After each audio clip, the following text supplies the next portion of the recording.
Sir నమస్తే, welcome to my show sir. చెప్పండి sir, ఇది ఈ ఇంటర్వ్యూ మీ వ్యక్తిగతంగా అండ్ వృత్తిపరంగా ఏదైనా ఎటువంటి ప్రశ్నలైనా అడగొచ్చా, లేకపోతే నాకేమన్నా హద్దులు ఉన్నాయా? ప్రతి మనిషికి హద్దులు ఉంటాయి. మనిషి స్వేచ్ఛా శాపగ్రస్తుడు. బర్డ్స్ లాగా మనం బిహేవ్ చేయలేం. ఓకే, అడుగు. నాకు ఇష్టం లేకపోతే నేను చెప్పను అని చెప్తాను, ఎస్, తప్పులేదు. నువ్వు ఒక జర్నలిస్టు, అడగాలనుకున్నావు. సినిమా రిలీజ్ ముందు సరే ఎనివే ప్రేమగా మాకు ఎక్కడో ఏదో అడుగుదాం అని లోపల ఒక ప్రేమ ఉండబట్టి వచ్చావు. I give you answer. వద్దనుకుంటే లేదని చెప్తాను. సమయం సందర్భం కాదు అని చెబుతాను. కొంచెం ఇంటర్వ్యూ కొత్తగా చేసే ప్రయత్నం చేస్తాను, మీరు ఆ ఫ్రీడమ్ నాకు ఇస్తే. ఫ్రీడమ్ ఇచ్చేసాను కాబట్టి నమ్మన్నాను. ఈ మధ్య నేను ఈ ఇంటర్వ్యూ చేసే క్రమంలో నేను ఒక వీడియో చూసాను. ఏది 40 years మీరు పూర్తి చేసుకున్న సందర్భంలో మీరు ఒక స్పీచ్ ఇచ్చారు. అది నాకు చాలా రియల్లీ టచింగ్. నాకంటే నన్ను కదిలించిన స్పీచ్ అది. అంటే నేను చూసిన, అంటే నేను ఒక సినిమా లవర్గా ఇన్ని సంవత్సరాలుగా నాకు తెలిసిన, నా పరిధిలో నాకు తెలిసిన మోహన్ బాబు గారి కంట నేను ఎప్పుడూ తడి చూడలేదు. ఫస్ట్ టైం నేను ఆ స్పీచ్లో చూశాను. అంటే నాకు అప్పుడే అనిపించింది, అంటే మోహన్ బాబు గారిలో ఉన్న కఠినత్వమే చాలామందికి తెలుసు, ఆయనలో ఉన్న సున్నితత్వాన్ని ఎంతో కొంత జనాలకు చూపిద్దామని నా ప్రయత్నం నేను చేస్తాను, మీరు సహకరిస్తే. ఓకే, ఆల్రెడీ సహకరించేసాను. Okay sir. మామూలుగా ఇండస్ట్రీలో ఆ సహకరించడంలో నేను కొంచెం గిల్లే ప్రయత్నాలు చేయొచ్చు. ఇండస్ట్రీలో గౌరవాల్లో 2 రకాలు ఉంటాయండి. ఒకటి అబ్బో మహానుభావుడు అని భక్తితో ఇచ్చే గౌరవం, ఇంకొకటి అబ్బో వీటితో మనకెందుకులే అని భయంతో ఇచ్చే గౌరవం. ఇండస్ట్రీ మీకు ఎలాంటి గౌరవాన్ని ఇస్తుంది? మోహన్ బాబు గారికి ఎలాంటి గౌరవం ఇస్తుంది ఇండస్ట్రీ? ఎలా చెప్పగలం బ్రదర్? కనిపించిన వాళ్ళు ప్రేమగాను పలకరిస్తారు, కోపంగా పలకరించరు.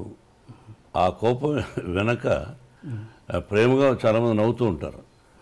అది విషపు నవ్వా, ప్రేమతో కూడిన నవ్వా అనేది how can we judge as a human being?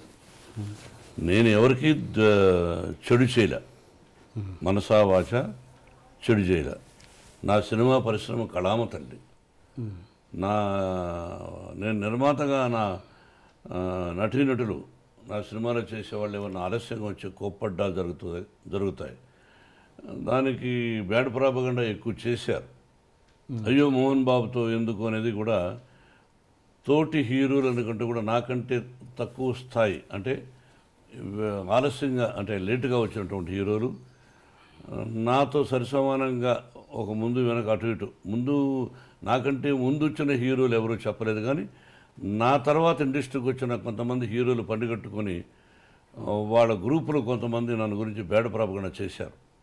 అతని పక్కన హీరోయిన్స్తో, ఓ ఎలా అనేవాళ్ళు, ఆ హీరోయిన్ లేటుగా వచ్చిందనుకో, 9కి రావాల్సిన అమ్మాయి 10:30కి వచ్చిందనుకో, ఆ అమ్మాయి వచ్చేలోపుగా హీరో కానీ నిర్మాత కానీ దర్శకుడు కానీ భయంకరంగా తిట్టుకునేవాడు. ఆ అమ్మాయి వస్తానే ఆ హీరో హాయ్ అని సరదాగా మాట్లాడుకొని ఏమీ తెలియనట్టు 1 గంట 2 గంటల అయిన తర్వాత అవును విషయం ఓకే, నెక్స్ట్ పిక్చర్ ఏంటి అని వీడు అడిగేవాడు. ఆ అమ్మాయి మామూలుగా XYZ మోహన్ బాబు గారు కూడా ఉన్నారు. మోహన్ బాబా, మోహన్ బాబు యాక్ట్ చేస్తుందిరా అంటే వాడేమనేవాడు, ఆ అమ్మాయి వాట్ హ్యాపెండ్ అంటుంది. ఇప్పుడు అందరికీ మనకు తెలుగు తెలిసిన ముఖాలు లేవు కదా,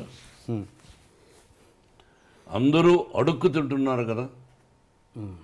అందరం ఇది ఇతర నార్త్ ఇండియాకి పోయి వాళ్ళందరూ ఒకప్పుడు మన మీద పడేవాళ్ళు, ఇప్పుడు మనోళ్ళు అక్కడ పోయి ఎర్రతోలు ఉంటే చాలు, అది యాక్టరా గెక్టరా లేదు, అందరం అలా చేస్తున్నాం. అందరిలో నేను ఒకటి అనుకో, అడుక్కు తింటున్నారు.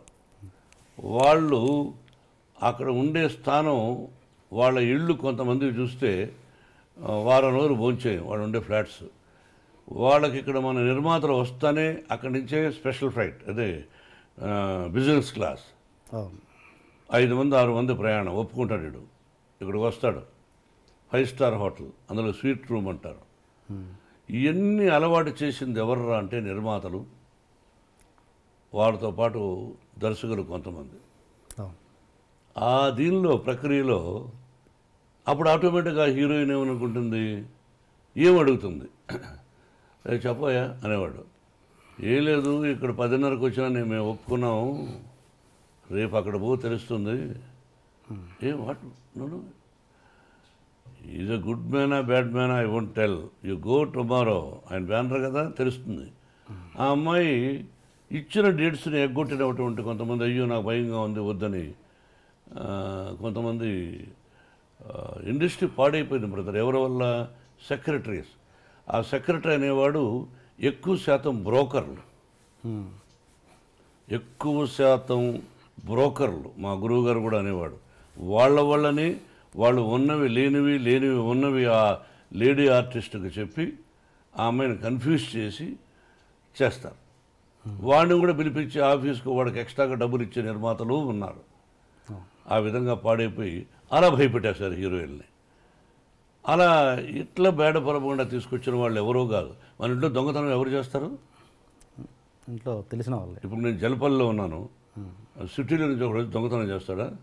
మన ఇంట్లో ఉన్నవాడే ఇంట్లో దొంగను ఈశ్వరుడు పట్టలేడన్నట్టుగా ఇంట్లో ఉన్నవాడు ఏ వస్తువు ఎక్కడుంది, ఏ టైంలో అమ్మగారు ఉండరు, ఏ టైంలో అయ్యగారు ఉండరు, ఏ టైంలో పిల్లలు ఉండరు, ఏ వస్తువు ఎక్కడుంది తెలుసుకొని దొంగతనం చేస్తాడు. ఆ విధంగా చెడ్డ పేరు తీసుకొచ్చింది ఎవరో కాదు, మన వాళ్ళే కొంతమంది. అయినా అవి లెక్క చేయకుండా చేసినటువంటి మంచి హీరోయిన్లు ఉన్నారు, అద్భుతమైన హీరోయిన్లు. మీ సెక్రటరీస్ ఎలా ఉన్నారు? అలాంటి ప్రాబ్లం మీరు ఫేస్ చేశారా? నేను చేసిన తప్పు ఏంటంటే 42 సంవత్సరాలు 43 సంవత్సరాల నటుడుగా సెక్రటరీ పెట్టల. నేను beginning days 1975 first picture lime లైట్లోకి వస్తున్నాను, అన్ని విలన్గా కమెడియన్ క్యారెక్టర్ ఆర్టిస్టులుగా హీరోగా పెట్టల. అంటే అది నేను చేసిన తప్పు. అంటే మీ డేట్ చూసుకోవడం ఇవన్నీ అంతా నేనే. అదే చేయరాని తప్పు. పిల్లలకు చెప్తుంటాను, నాన్న ఎవరైనా పెట్టుకుంటారా. ఏమిటంటే మీరు డబ్బులు ఇవ్వాలనుకోండి నాకు నిర్మాతగా, సెక్రటరీ అయితే వాడు పోయి అడుగుతాడు మీ ఆఫీస్కు, మామాటం లేకుండా ఏమన్నా డబ్బు ఇస్తేనే వస్తారండి ఆయన, లేదా రారండి, ఆయనకు ఇలా కావాలండి, ఆయనకు స్పెషల్ కారు కావాలండి, కడుక్కోవడానికి స్పెషల్ కారు కావాలండి, తాగడానికి ముఖం కడుక్కోవడానికి కూడా మినరల్ వాటర్ కావాలండి అని వీడు సెక్రటరీ చెప్తాడు. వాడు తిట్టుకొని ఇచ్చేవాడు. నేను డైరెక్ట్గా ఏమండి నాకు కారు అక్కర్లేదు, నాకు కారు ఉంది, నాకు పెట్రోల్ అక్కర్లేదు, నేను సిగరెట్లు తాగను, అయినా సిగరెట్ ప్యాకెట్లు వద్దు, నా భోజనం దగ్గర అయితే నా భోజనం నేనే తెచ్చుకుంటాను అంటే వాళ్ళు మనిషిని పంపించారు ప్రొడక్షన్లో. ఎక్స్ట్రాగా ఒక కారు ఇవ్వండి. అది ఎప్పుడు నేను రాజ్యసభ సభ్యుడు అయిన తర్వాత అడిగాను ఆ ఎక్స్ట్రా కారు కూడా, లేకపోతే ఒకటే కారు. మేకప్ వాళ్ళు ఎవరో ఒకరు ఇద్దరు నా దగ్గర ఉంటారు, వెళ్ళేవాళ్ళం. లేకపోతే 2 కార్లు నేను ఎందుకు తీసుకెళ్ళాలి, ఒక కారు నేను పర్సనల్గా ఏదో ఉంటుంది, మేకప్ మ్యాన్ ఉండేవాడు. ఆ తర్వాత మిగతా వాళ్ళకి కాస్ట్యూమర్ అని వీళ్ళందరూ ఉంటూ ఉంటారు. వీళ్ళంతవరకు లోపలైతే నేనే మేకప్ వేసుకెళ్ళేవాడిని ఇంట్లో లోకల్గా. కొద్ది రోజులు స్టూడియోలో వేసుకున్నాం, తర్వాత ఇలాగా